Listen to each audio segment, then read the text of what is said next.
Hi friends, எல்லோரும் எப்படி இருக்கீங்க? இன்றைக்கி நம்ம சமையலில் செம்ம சூப்பரான, அதுவும் மண்டே மார்னிங் பார்த்திங்கன்னா டிஃபன் பாக்ஸுக்கு ஏற்ற ஒரு டிஷ்ஷு தான் நான் செஞ்சுருக்கேன். பாருங்கள், வெஜிடபிள் புலாவ் செஞ்சுருக்கேன். இந்த வெஜிடபிள் புலாவ் பார்த்திங்கன்னா ரொம்ப சிம்பிளாக எப்படி நம்ம வீட்டிலையே செய்கிறது. இந்த டிஷ்ஷு செய்கிறதுக்கு மசாலா எதுவுமே தேவைப்படாது. ஆனால் டேஸ்ட்டு பார்த்திங்கன்னா ரொம்ப சூப்பராக இருக்கும். மெயினாக பிள்ளைங்களுக்கு ரொம்ப பிடிக்கும் ஃப்ரெண்ட்ஸ். கண்டிப்பாக நீங்கள் நான் சொல்கிற மெத்தடில் ஒரு தடவை செஞ்சு பாருங்கள். நீங்கள் செஞ்சுருப்பீங்க, இருந்தாலும் ஒவ்வொருத்தவங்க செய்கிறது ஒவ்வொரு டிஃப்ரெண்ட்டில் இருக்கும் இல்லைங்களா? ஸோ டேஸ்ட் வைஸும் மாறும். ஸோ அதனால் நான் எப்படி சொல்கிறேன், நான் எப்படி செய்கிறேன்றத பார்த்துட்டு நீங்கள் செஞ்சு பார்த்துட்டு எனக்கு கமெண்டில் சொல்லுங்கள் ஃப்ரெண்ட்ஸ். இப்போது நம்ம இந்த வெஜ் புலாவை எப்படி செய்யலான்றத நம்ம வீடியோக்குள்ளே போயிட்டு பார்க்கலாம். வாங்க வீடியோக்குள்ளே போகலாம். அதுக்கு முன்னாடி சேனலை புதுசாக பார்க்குறவங்க யாராவது பார்த்துட்டு இருந்தீங்கன்னா சப்ஸ்கிரைப் பண்ணுங்கள் ஃப்ரெண்ட்ஸ். வீடியோ கடைசியில் பிடிச்சிருந்ததுன்னா லைக் பண்ணுங்கள், உங்கள் ஃப்ரெண்ட்ஸ் அண்ட் ஃபேமிலிக்கு ஷேர் பண்ணிவிடுங்க ஃப்ரெண்ட்ஸ். இப்போ வாங்க பார்த்துடலாம்.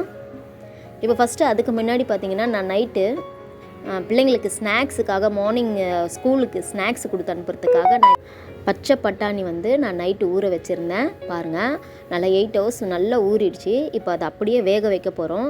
இதிலேருந்து நம்ம இந்த வெஜ் புலாவுக்கும் நம்ம ஒரு கப்பு எடுத்துக்க போகிறோம். மீதி இருக்கிறத அவங்களுக்கு ஸ்நாக்ஸாகவும் கொடுத்து விட போகிறோம். இப்போ பாருங்கள், நல்லா வெந்துடுச்சு. இப்போ தேவையான அளவு உப்பு சேர்த்துட்டு நல்லா ஒரு தடவை கிளறி விட்டுடலாம். ஃபஸ்ட்லேயே உப்பு சேர்த்துட்டோன்னா சீக்கிரமாக இந்த பட்டாணி வேகாது. அதனால் கொஞ்சம் வெந்ததுக்கப்புறமா நான் உப்பு சேர்த்துருக்கேன். ஸோ இப்போது இது ஒரு அடுப்பில் வேகட்டும். நம்ம இன்னொரு அடுப்பில் புலாவுக்கு தாளிப்பு கொடுத்துடலாம். ஃபஸ்ட்டு ஒரு கடாய் அடுப்பில் வச்சுட்டு நான் நல்லா ஒரு 4 ஸ்பூன் அளவுக்கு நெய் சேர்த்துக்கிறேன். நெய் ஆப்ஷனல் தான், உங்களுக்கு வேணும்னா நீங்கள் சேர்த்துக்கோங்க, இல்லை ஆயிலே தாளிக்கலாம். பட் டேஸ்ட்டு ரொம்ப சூப்பராக இருக்கும். நெய் சேர்த்ததுக்கப்புறமா ரீஃபண்ட் ஆயில் தேவையான அளவு நான் சேர்த்துருக்குறேன். அது கூடவே சேர்த்துக்கலாம். உங்களோட குவான்டிட்டிக்கு ஏற்ற மாதிரி நீங்கள் சேர்த்துக்கோங்க. நான் ஒரு 5லேருந்து 6 ஸ்பூன் அளவுக்கு இருக்கும், அந்த மாதிரி சேர்த்துருக்கேன். இப்போது அது கூடவே பார்த்திங்கன்னா பட்டை, லவங்கம், ஏலக்காய், கிராம்பு இந்த மாதிரி சேர்த்துட்டு ஒரு பிரிஞ்சி இலையை நல்லா சின்னதாக கட் பண்ணி போட்டுட்டு அந்த எண்ணெயிலேயே நல்லா பொரிய விட போகிறேன். இப்போ பாருங்கள், ஓரளவுக்கு பொரியற ஸ்டார்ட் ஆகிடுச்சு. இப்போது வெங்காயம் இந்த மாதிரி ஒரு 3 வெங்காயம் நல்லா நீட்டாக கட் பண்ணி போட்டிருக்கேன். காரத்துக்கு ஏற்ற மாதிரி ஒரு 3 பச்சை மிளகா போட்டிருக்கேன். இதுக்கு நம்ம மிளகாத்தூளெலாம் எதுவும் சேர்க்க மாட்டோம், வெறும் பச்சை மிளகா தான் காரம். அதனால் நீங்கள் பார்த்து சேர்த்துக்கோங்க. இப்போ இந்த வெங்காயம் மெயினாக நம்ம பிரியாணிக்கு வதக்குற மாதிரி ப்ரௌனாக நம்ம வதக்கக்கூடாது. அப்படி சப்போஸ் நீங்கள் ப்ரௌனாக வதக்கிட்டிங்கன்னா புலாவோட கலர் சேஞ்ச் ஆகிடும், ஒயிட்டாக வராது, பிரியாணி கலரில் வந்துடும். இப்போ இது கூடவே பாருங்கள், வெங்காயம் வதங்கிடுச்சு. இப்போ ஒரு கைப்பிடி அளவு கொத்தமல்லி சேர்த்துக்கிறேன். கொத்தமல்லி அந்த எண்ணெயிலே ஒரு 2 நிமிஷம் ஃப்ரை பண்ணி விடுங்க. ஃப்ளேவர் நல்லா அந்த கொத்தமல்லி ஃப்ளேவரும் புதினா ஃப்ளேவரும் தனித்தனியாக நம்மளுக்கு ஃப்ளேவர் எடுத்து கொடுக்கும். அதுக்கப்புறமா அதே அளவு புதினாவும் போட்டு கொஞ்சம் ஃப்ரை பண்ணிடலாம் அந்த வெங்காயத்தில். நான் சொன்ன மாதிரி வெங்காயம் டார்க் ப்ரௌனாக மாற்றிடாதீங்க. பாருங்கள், இந்த அளவுக்கு இருந்தால் போதும். இப்போது ஒரே ஒரு தக்காளியை சின்னதாக ஒரு தக்காளி போட்டுக்கிறேன். தக்காளி லைட்டாக டேஸ்ட்டுக்காக மட்டும்தான், கலருக்காக இல்லை கண்டிப்பாக. ஏன்னா நம்ம மசாலா எதுவுமே போடாததுனால தக்காளி ஒரே ஒரு தக்காளி போட்டுக்கலாம், அது கொஞ்சம் டேஸ்ட்டு கொடுக்கும், அதனால தான். இப்போது இந்த தக்காளி வதங்கினதுக்கப்புறமா இஞ்சி பூண்டு பேஸ்ட்டு 1 ஸ்பூன் சேர்த்துக்கிறேன். நீங்கள் எவ்வளோ போடுறீங்களோ தேவைக்கு ஏற்ப மாதிரி நீங்கள் போட்டுக்கோங்க. இஞ்சி பூண்டு பேஸ்ட்டு போட்டுட்டு நல்லா பச்சை வாசனை போகிற வரைக்கும் நம்ம வதக்கி எடுத்துக்க போகிறோம். நல்லா கொஞ்சம் வதக்கிக்கலாம். நல்லா இந்த மாதிரி பச்சை வாசனை போகிற வரைக்கும் வதக்கிட்டு இப்போ நம்ம காய்கறிகளை சேர்த்துக்கலாம் ஒன்றா. நான் ஃபஸ்ட்டு பீன்ஸ் 1 கப்பு சேர்த்துக்கிறேன்.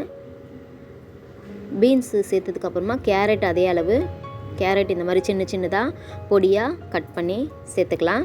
இப்போ நம்ம ஆல்ரெடி வேக வச்சு எடுத்து வச்சுருந்தோம் இல்லைங்களா, அந்த பட்டாணியில் 1 கப்பு எடுத்து நான் சேர்த்துக்கிறேன். 1 கப்பு உருளைக்கிழங்கு சேர்த்துக்கிறேன் ஃப்ரெண்ட்ஸ். உங்கள்கிட்ட என்ன காய் இருக்கோ அதை நீங்கள் சேர்த்துக்கலாம். காலிஃப்ளவர் இருந்தாலும் சேர்த்துக்கலாம். எங்கிட்ட காலிஃப்ளவர் இல்லை, அதனால் நான் இந்த காய்கறி மட்டும் நான் சேர்க்குறேன். ரொம்ப நல்லாயிருக்கும் டேஸ்ட்டு. இப்போ நல்லா இதை ஒரு 2 நிமிஷம் அந்த எண்ணெயிலேயே நம்ம இந்த காயெல்லாம் வதக்கிடலாம். இப்போ இந்த டிஷ்ஷுக்கு தேவையான அளவு உப்பு நான் இப்போவே சேர்த்துக்கிறேன். நான் இதுக்கப்புறம் உப்பு போட மாட்டேன். எவ்வளோ தேவையோ அதுக்கேற்ற மாதிரி நான் உப்பு சேர்த்துக்கிட்டேன்.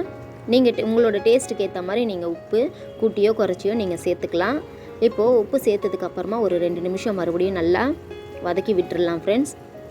பாருங்கள், இந்த மாதிரி நல்லா கொஞ்சம் வதங்கினதுக்கப்புறமா நான் இந்த டம்ளரில் 2 டம்ளர் அரிசி எடுத்தேன்.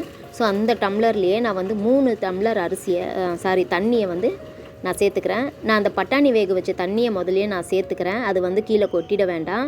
சத்து வந்து நம்மளுக்கு முழுசாக கிடைக்கணும். அதனால் இந்த பட்டாணி வேக வச்ச தண்ணியை நான் இதிலையே சேர்த்துக்கிட்டேன். அதுக்கப்புறமா மீதி வந்து நான் வந்து நல்ல நார்மல் வாட்டர் தான் நான் சேர்த்துக்கிட்டேன்.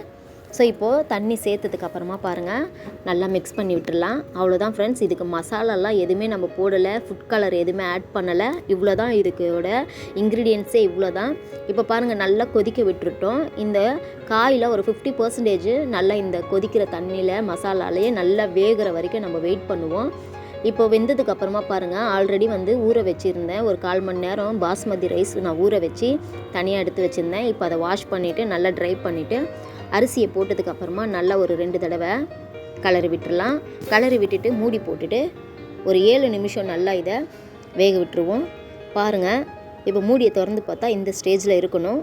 அதாவது தண்ணியும் அரிசியும் ஒரே லெவலாக இருக்கணும், ஈவனாக இருக்கணும். அப்போ தான் நம்ம தம் போடுறதுக்கு கரெக்டான பதம்.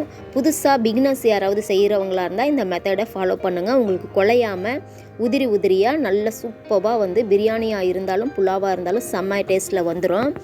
இப்போது பாருங்கள், அந்த ஸ்டேஜில் அதுக்கப்புறமா ஒரு 2 ஸ்பூனு நான் நெய் வந்து சுற்றிலும் நான் ஊற்றிக்கிறேன். இது வந்து ஆப்ஷனல் தான், உங்களுக்கு வேணும்னா நீங்கள் போட்டுக்கலாம். நெய் ஊற்றுனதுக்கப்புறமா மூடி போட்டுட்டு நம்ம தம் போட்டு எடுத்தாச்சு. ஒரு 5 நிமிஷத்துலேருந்து 7 நிமிஷம் வரைக்கும் நான் லோ ஃப்ளேமில் வச்சு தம் போட்டேன். இப்போ பாருங்கள், மூடியை ஓப்பன் பண்ணதுக்கப்புறமா புலாவ் வந்து இந்த கலரில் தான் இருந்துச்சு. நல்லா காயெலாம் சூப்பராக வெந்து சூப்பராக வந்து நம்மளுக்கு வெஜ் புலாவ் ரெடி ஆயிடுச்சு ஃப்ரெண்ட்ஸ். நீங்கள் ஒரு தடவை இந்த மாதிரி செஞ்சு பாருங்கள். எனக்கு கமெண்டில் சொல்லுங்கள் உங்களுக்கு டேஸ்ட் எப்படி வந்ததுன்ட்டு. மறக்காமல் எங்ககிட்ட ஷேர் பண்ணிக்கோங்க ஃப்ரெண்ட்ஸ். ஓகே ஃப்ரெண்ட்ஸ், வீடியோ பிடிச்சிருந்ததுன்னா லைக் பண்ணுங்கள். வழக்கம் போல் சப்ஸ்கிரைப் பண்ணுங்கன்னு தான் கேட்க போகிறேன். சப்ஸ்கிரைப் பண்ணுங்கள், சப்போர்ட் பண்ணுங்கள். மறுபடியும் அடுத்த வீடியோவில் அடுத்த ஒரு மெயின் டிஷ்ஷோட உங்களை வந்து சந்திக்கிறேன். அது வரைக்கும் பாய் ஃப்ரெண்ட்ஸ். தேங்க்ஸ் ஃபார் வாட்சிங். நல்லா சாப்பிட்டு ரெஸ்ட் எடுங்க. பாய்.